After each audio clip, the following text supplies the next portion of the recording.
Viewers, আরেকটি নতুন পর্বে আপনাদের সকলকে স্বাগত জানাই। আশা করছি আপনারা সকলে ভালো আছেন, ভালো থাকেন, সুস্থ থাকেন, এটাই কামনা করি। তো আমিও ভালো আছি। আজ আপনাদের সাথে শেয়ার করব, সারা দিন খুব বৃষ্টি হচ্ছিল, গতকাল রাত্রেও প্রচুর বৃষ্টি হয়েছে। আজ দেখুন মাঠ একেবারে কানায় কানায় ভর্তি হয়ে যাচ্ছে, অনর্গল বৃষ্টি হচ্ছে।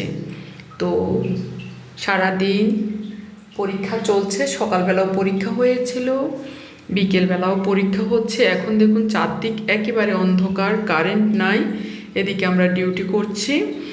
এবং হঠাৎ করেই শুনতে পারলাম বিকেলবেলায় যে আগামীকাল অর্থাৎ 9 তারিখ এবং 10 তারিখ যাদের পরীক্ষা আছে, পরীক্ষাগুলো স্থগিত করা হয়েছে।